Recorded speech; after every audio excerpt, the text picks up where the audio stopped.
दिनैबो बिर सेलगांमोन बिथांमोननि जे मोनसे गोसो आरो बोलो बियो माहारियारि बादखौ लानानै फैनायनि मोनसे दाराखान्थि आरो बिनिखायनो जों दुलाराय बर' फरायसा आफादनिफ्राय अराय बिथांमोन बायदि बिर जोहोलावफोरखौ जोङो मान होलांगोन आरो बियो जों माहारिनि जे जाय हारियाव जोंहा बिथांमोन बायदि बिर दं जाय हारिसो जोंहा मुंख्लंफोर दं जाय गावनि बेसेन गोसा जिउखौ बावसोमनानै थाबाय आरो जाय हारियाव बड'फा उपेन्द्रनाथ ब्रह्ममोना जोनोम मोननानै हारिखौ फोजाखांनानै जोंनि गेरेमसा माहारि दानायनि थाखाय जि लामा दिन्थिलांबाय दा बेबायदि माखासे मोगथां बिदिन्थिखौ लानानै जोंनि हारिया दिनैबो थांनानै दङखाय जोङो बेखौनो दिनैनि बे गोथार सान बिर सेलगांनि बे 28थि जे थैनाय सानखौ फालिनायाव जों बयबो बेखौ गोसोआव रोजोब खालामनानै दावगानायनि मोनसे सिमाङाव इयुन जोलैखौ मोनसे फोरोंलांनायनि गेजेरजों मिथिहोलांनायनि गेजेरजों जे बर'नि माहारियारि बादा ओरैनो माने गोसो गोरलैयै खिलिनाय नङा बियो बागदाद बोलोगोरा गोसो लाग्रा जाय हारिखौ दैदेननानै दिनै जों साफ्रोमनिबो बे आथिखालनि मोनदांथिनि थासारियाव जोंनि खुंथाय बेबस्थायाव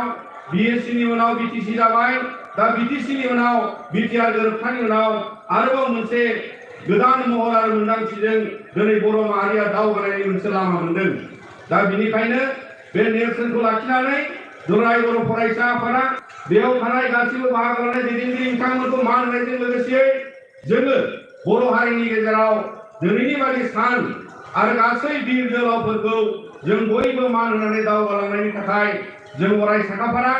जाहाथे इयुन जोलैयाबो बेबायदि साखाफारा जानानै अराय मान होलांनो सिबिलांनो रोंलांनो मोनसे थासारि थायो आरो जोंनि बर' हारिनि माहारियारि बादनि गनायथि आरो सिनायथिखौ लानानै जोङो बयबो मोनसे थांखियाव सहैनांगौनि थाखाय जाय थांखिखौ जों दाबो मोनफुंनो हायाखै बे आलादा रायजोनि जे सिमां बेखौ जों दाबो मोनथ'वाखै नाथाय बेखौ मोनहैनांगौनि थाखाय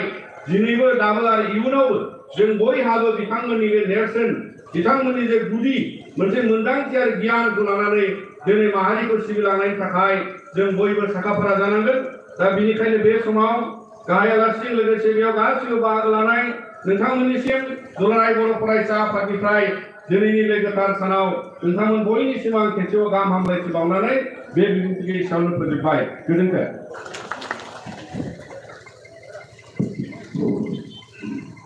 मानगोनां जोंनि दुलाराय बर' फरायसा आफादनि दैदेनगिरिफोरनि दैदेनगिरि बिथांनिसिम साबायखर थाबाय दाना बिनि उनाव जोंहा गोदानै आलासि फैनाय दङ दासिम जाफैनो हानाय बे बिथाङानो जाहैबाय जोंनि श्रीजुत कबिरेन्द्र ब्रह्म बारग' बिएमसि लेङाइ आफादगिरि दा सारखौ आङो गावनि सिनायथिखौ होनो थाखाय गुरै खावलायदों। जोंनि बारग' बिएमसिनि लेङाइ आफादगिरि सारखौ आङो गांसे आर'नाइजों बरायनानै लानो थाखाय गांसे आर'नाइजों बरायनानै लानो थाखाय खावलायबाय।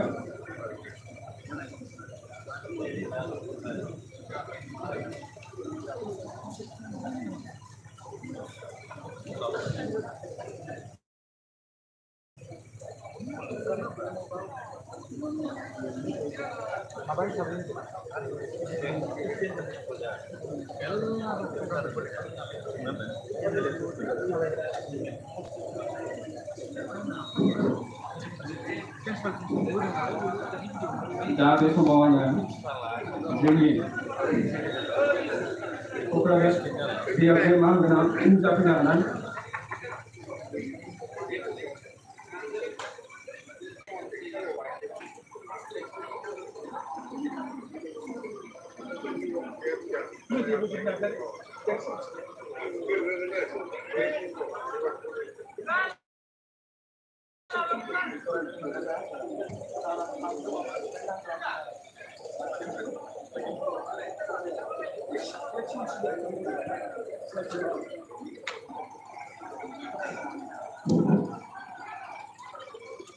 जोंहा दासो गोदान सासे आलासि नुजाफैनाय दंबावो एक्स एनसिए देबजित नार्जारि बिथांखौ आं गावनि सोंथिखौ लानो थाखाय गुरै खावलायदों आरो बे समाव आं गांसे आर'नाइजों फरायनानै लानो थाखाय गुरै खावलायबाय।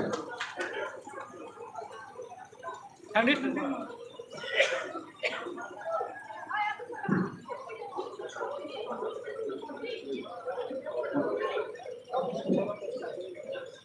jadi kami di dalam dengan program manggana agami agami yang sekarang muslimkan satu kaum muslim sekarang antara program Ayo थांदोलाय दा नै बिजों थांदो karena ini mengawalnya misalnya diikuti lagi dengan sanggup जोंनि मानगोनां क'क्राझार इस्टनि मानगोनां एमएलएफोरखौ आङो बिबुंथि लाखिनो थाखाय जोंनि खावलायदों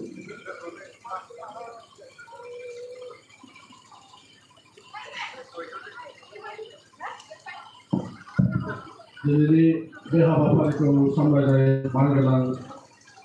आफादगिरि बे हाबाफारियावनो गाहाय आलासि महरै नुजाफैनो हानाय आगुनि बिटिसिनि मानगोनां बारग'नाय मुसुमा रमनि बसुमतारी हाबाफारियाव आलासि महरै नुजाफैनो हानाय जोंनि क'क्राझारनि मानगोनां एमपि जयन्त बसुमतारी गसाइगावनि एमएलए मानगोनां जिरन बसुमतारी नुजाफैनो हानाय दतमानि मानगोनां एमसिएलए बिथां बारग' इएन सभाराम बसुमतारी बारग' एमसिएलए देबजित नार्जारीजों लोगोसे दिनैनि बे हाबाफारियाव नुजाफैनो हानाय दुलाराय बर' फरायसा आफादनि लेङाइ आफादगिरि खोरोमदाव औवारि जिल्लानि आफादगिरि लोगोसे गुबुन गुबुन आफादनिफ्राय नुजाफैनो हानाय मानगोनां दैदेनगिरि नोंथांमोन आरो मानगोनां रायजो राजाफोर बे समाव गोबां जोंनि गेजेराव बिबुंथि होलांबाय बिथांनि मावबोनाय हाबाफारिनि सायाव बा बिथांनि सोमोन्दै गोबां मिथिनायफ्रा बाथ्रा बुंलांबाय गोलावै आं बे समाव बाथ्रा बुंनांगौ दं होननानै आं सानबावाखै जों बयबो बोसोरफ्रोमबो बिथांनि बे मांखरसालियाव जोङो हाबाफारियाव बाहागो लाफैयो बिथांखौ गोसोखांनानै बिथाङानो जोंनि हारिनि थाखाय बिथाङा गावनि जिउखौ बावलांबाय गोबाव बोसोर दुलाराय बर' फरायसा आफादाव हाबा मावदोंमोन जों बयबो मिथिगौ बिथाङा दुलाराय बर' फरायसा आफादनि मोनसे समनि सिगिरि एबा स्पिकार हिसाबैबो बिथाङा बिबान रुजुनदोंमोन आरो बिनि उनाव बिएनपिनि जोनोम आरो बेलसायाव थानानै हाबा मावबोनायनि बागै साफ्रोमबो जों बर' रायजो राजाफ्रा मिथिगौ बिथांनि जे कन्ट्रिबिउसन बिथाङा फोरोंगिरि हिसाबैबो हाबा मावदोंमोन गुबुन गुबुन फरायसालियाव जों फरायनाय गौरां हाई स्कुलावबो बोसोरसे बिथाङा फोरोंगिरि हिसाबै मावहैदोंमोन बे बाथ्राखौ जों उनाव मिथिदों नङाबा बिथांखौ बे समाव फोरोंगिरि नालाय फोरोंगिरि नाथाय जेब्ला बिथाङा रुंसारि जायो अब्ला गौरां स्कुलाव बोसोरसे मावफैनाय नुजानो होननानै जोंनि ओनसोलाव बे समाव गोबां रायज्लायनाय जादों थ' बे हिसाबै बिथाङा गौरां सिम्बोरगाव बा गुबुन गुबुन फरायसालिफ्रावबो सासे फोरोंगिरि हिसाबै बिथाङा हाबा मावबोनाय जे बाथ्रा बेखौबो जों मिथिगौ एसे आगोल जोंनि जयन्त बसुमतारी रायखांदों जोंनो जोंनि सेनियर एबसुनि दैदेनगिरिफ्रा खिन्थायो बिथांनि जिथु रल बिथाङा जे गोख्रों सासे डिसिसन होनो हाग्रामोन दा बिथाङा बुंदों जे जोंनि दैदेनगिरिफोरनि गेजेराव माखासे इजिखौ लानानै बेबायदि बाथ्रा दान्थेलायनाय समाव बिथाङा बोल्ड मोनसे स्टेप लानानै नङा दुलाराय बर' फरायसा आफादा नैबेजोंसो थांनांगौ होननानै बेबायदि गोख्रों मोनसे डिसिसन होनो हानाय बेबायदि मानसि जायनि थाखाय जानो हागौ बेबायदि मोनसे हाथियारजों सोमावसारग्रा मोनसे आफादनि मासिगिरि बिबान लानानै बिथाङा बेबायदि खामानि मावनो थाखाय गोख्रों मोनसे साहस लानानै बिथाङा खामानि मावबोदों दा बेनिखायनो बिथांखौ गोजोर खालामनो थाखाय बेवहाय मुसुखा गायसननाय एबा बे पार्कखौल' बेवहाय खालामनानै बेनो जथेस्थ' बेबायदि होननानै जोङो हयथ' रावबो सानाखै सिगांनि सरकाराबो खालामदों दानि जे सरकार बे सरकारनि मानगोनां प्रमद बर'आ बेनिखायनो सारा जोंनि बिटिसिआव थानाय जे जोंहा जे 40टा समस्ति दङ बिटिसिआव बे 40टा समस्तियाव जोंनि मानगोनां बिर सिलागां बसुमतारीनि मुङाव दायो स्टेडियाम लुफुंगासिनो दङ 5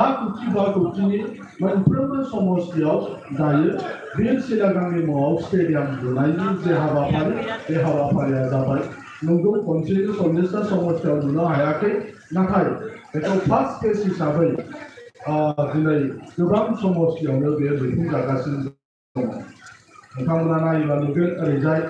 रामफल बिलावबो बे स्टेडियामा लुजागासिनो दङ जोंनि खाथिनिखौ आं बुंदों क'क्राझारनिखौ बेबायदिनो गुबुन गुबुन जायगायाव गासै 10 गं होननानै जों मिथियो जे फार्स्ट फेजआव 10 गं जे वीर सिलागांनि जे स्टेडियाम बे स्टेडियामा लुफुंजागासिनो दं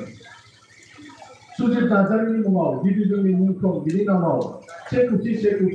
40टा समस्तियाव अडिट'रियाम जे न' लुनाय बे न' लुनायाबो गोबां जायगाना दायो कमप्लिट जाबाय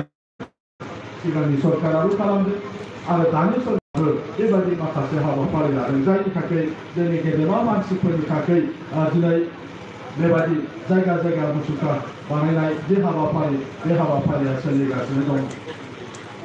जेरै जोंनि साखाथियाव बर'गाव जोंनि सासे मुंदांखा नेशनेल इन्टारनेशनेल फुटबल प्लेयार बिन'द ब्रह्म जायखौ बिन'द दाब्ला होननानै बुङो नैबे लामाजों थांबा थिग बे सारियालियाव बिथांनि मोनसे मुसुखा फसंनाय जागोन दा मुसुखाखौ बानायहोनाय जागासिनो दं बेबायदिनो जायफ्रा जोंनि बर' हारियाव गुबुन गुबुन बिथिङाव सोरबा सोमावसारनायजों सोरबा गेलेनायजों सोरबा हारिमुजों सोरबा थुनलाइजों बेबायदि जाय गेदेमाफ्रा जोंनि हारियाव कन्ट्रिबिउसन बिहोमा होलांबाय बेबायदिनो बिहोमा होलांनाय जोंनि जोहोलावफोरखौ जोंनि जायफोर फुजिनां मानसिफोरखौ बे मानसिफोरखौ रायजो राजाफोरा जाहाथे फुजिनो थाखाय खाबु मोनो जों रायजो राजाफोरनि गेजेराव उन जोलैनि मानसिफोरनो जाहाथे खिन्थालांनो हायो नैबे गेदेमा मानसिफ्रा नैबे फोथाराव नैबे प्लेटफर्माव थानानै बिथांमोना हारिनि थाखाय बिथांमोना गावखौ बाउसोमलांबाय हारियाव गेदेर मोनसे कन्ट्रिबिउसन होबाय बे बाथ्राखौ जाहाथे उन जोलैया मिथिनो मोनो दा बेनि थाखाय सरकाराबो माखासे हाबाफारि लादों आरो सरकारा माखासे हाबाफारि लाब्लाबो नाथाय जोंनि रायजो राजाफ्रा थागिबि खाथिनि मानसिफ्रा जुदि बे फसंथानफोरखौ जुदि जोथोन लायाबा अब्ला बे फसंथानफ्रा बानायनानै होनायल' जागोन जों गोबां नुयो बेबायदि माखासे पार्कफोर दङ जेफोरखौ जोङो जोथोन लाया प्रग्राम जाबाल' बोसोराव खनसेल' जों जोथोन लायो नाथाय जोङो जाहाथे बेफोरखौ जोङो जेब्लायबो जोङो जाहाथे बेखौ जोथोन लायो मानोना दायो बड'लेण्ड मुभमेन्टनि सायाव रिसार्च स्कलारफ्रा स्टाडि खालामनो थाखाय फैयो जायफ्रा बड'लेण्ड मुभमेन्टनि सायाव दायो PhD खालामनो थाखाय जायफ्रा दायो हाबा मावदों रिसार्च स्कलार हिसाबै मुभमेन्टनि सायाव जायफ्रा रिसार्च खालामनो फैयो बियो लकेल मानसिबो जानो हागौ गुबुननि मानसिबो जानो हागौ जायफ्रा इन्टारेस्टेड बड'लेण्ड मुभमेन्टआ बोरै जायामोन होननानै एबसुनि मुभमेन्ट आरो PLTनि मुभमेन्ट आरो NDPनि मुभमेन्ट बे मोनथाम मुभमेन्टखौ बे मोनथाम एकर्डखौ लानानै गोबां मानसिफ्रानो दायो रिसार्च खालामगासिनो दङ बेबायदि समाव गुबुन जायगानि मानसिफ्रा जायफोर रिसार्च स्कलारफोर जायफोर दावबायारिफोर बिथांमोना जुदि नायनो होननानै बुङोबा दतमानि थुलुंगाफुरियाव थांगोन क'क्राझाराव फैयोबा बिनि उनाव जों बाहा लांनो देबरगावआव दङ वार सिमेट्रि होननानै बिनि उनाव बाहा लांगोन हय बिनि उनाव जों सिलागां बसुमतारी नैबे थावनियाव जों लाबोनांगोन बिनि उनाव बाहा लांनो जों बाक्साफोराव लांनांगोन जेराव सुजित नार्जारिखौ फबनाय जादोंमोन जेराव दा सुजित नार्जारिनि गिदिर मोनसे अडिट'रियाम हल बिथांनि मुसुखा फसंनो थाखाय कनस्ट्राक्शननि हाबाफारिया सोलिगासिनो दङ बिनि उनाव बाहा लांनो सोमला बसुमतारीनि जायगायाव जोङो लांगोन बिनि उनाव बाहा लांगोन बहा दङ जोंनि बे जोहोलावफोरखौ जेराव बिथांमोननि मुसुखा फसंनाय जाबाय जेराव बिथांमोननि नामजों फसंथान इनस्टिट्युशनफोर गायसननाय जाबाय बे जायगाफ्राव जों लाबोनांगोन आरो बेयाव लाबोयोबा सोरखौबा नङा सोरखौबा लोगो मोननांगोन जाहाथे बिथांनि सोमोन्दै खिन्थानो हायो मानसि लोगो मोनाबाबो बिनि केयारटेकारा जाहाथे बिजाब गांसे आखायाव दैखांनो हायो नैबेनोमोन होननानै बे सिलागां बसुमतारीनि लाइफ स्टेज बिनि जिउ खौराङाखौ जाहाथे बै दावबायारि फैनाय मानसिफोरनो रिसार्च स्कलार खालामनो फैनाय मानसिफोरनो गोजाननि मानसिफोरनो मिथियै मानसिफोरनो गांसे बिजाब जाहाथे आखायाव दैखांनो हानानै होनो हायो नैबेनो बिथांनि जिउ खौरांखौ फरायोबा बिथांनि हाबा मावनायखौ एबसुआव हाबा मावलांनाय बिथांनि कन्ट्रिबिउसन BLTनि चेयारमेन जालांनानै हाबा मावलांनाय बिथांनि कन्ट्रिबिउसन एज ए टिचार बिथांनि कन्ट्रिबिउसन गुबुन फिल्डआव थानानै जे बिथाङा खामानि मावलांबाय बे खामानि मावलांनायफोरखौ जाहाथे मिथिनो लुबैनाय मानसिफ्रा जाहाथे मिथिनायनि खाबु जायो नैबेबायदि दायो जों नाजालायनांगोन दा बिनि थाखाय